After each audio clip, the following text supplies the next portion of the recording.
Welcome to my channel. Be all content.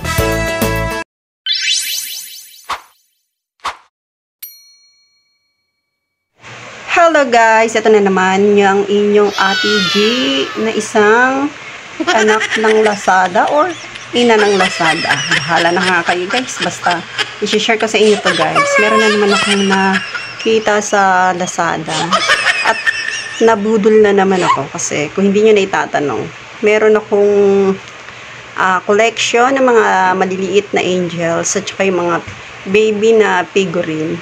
At nung nakita ko to, inaalala kong ituloy ang aking pagko-collection guys. Bali, hindi to angel, pero mga bata to na may mga payong super cute at iba-iba yung kulay niya. Bali, 4 siya at 100 plus. Lalagay ko na lang yung total dito sa aking video kasi ang inyong Ate G ay isang ulyanin. So, ito siya guys. Diba? Ang cute niya. Kasi dati, nung dalaga ako guys, mahilig ako mag-collection ng maliliit na angels. Bali, magsasahod ako noon, bumibili ako ng angels. Is napakahalaga sa akin nun. Kailangan makabili ako. Gusto ko talaga, lalo na yung mga baby, binibili ko rin kahit hindi siya angel. Yung iba doon, regalo sa akin, ng mga friendship ko. Kaya talagang iniingatan ko. Kaya lang kumonte na nga sila guys eh. Nabasag na yung iba sa palitan ng bahay. Hanggang nung nag-asawa na ako, ayun, dinala ko talaga siya.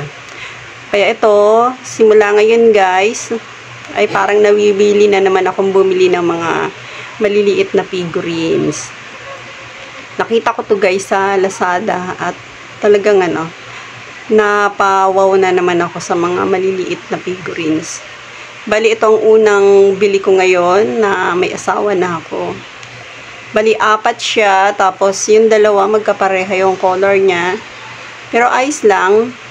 Bali, cute naman silang tingnan. At syempre, ayun, hindi na naman napigilan ng inyong Ate G na mag-add to cart hanggang sa nabay ko na siya. So, eto siya guys at papakita ko sa inyo Bali, 4. Ang cute, diba? Bali, pwede rin siya i-display or i-give away sa pag may birthday. Pero sa akin, binibili ko to pan-display. At papakita ko sa inyo guys yung mga angels ko na figurines na maliliit. So, eto nga siya guys. So, ayan. Nailagay ko na yung 4 na mga baby dyan sa aking lagayan. Bali, eto, kumonte na nga yung aking mga collection eh. Kasi nga, marami nang nabasag. Siyempre, bawal lang may basag-basag, diba? Pag display sa bahay. Kaya, tinapon ko na lang kahit masama sa loob ko. Tapos, eto na lang yung natira. Bali, dadagdagan ko na sila guys. Kasi, talagang bumalik na yung aking hilig na bumili ng mga maliliit na angels. Ayan. Ibang cute nila guys. Yan ang mga hilig ko dati. Gusto ko yung mga angel na iba-iba yung hawak, iba-iba yung position. Tapos, yan, may nakahiga, may nakahubad, may nakaupo. Tapos mga baby,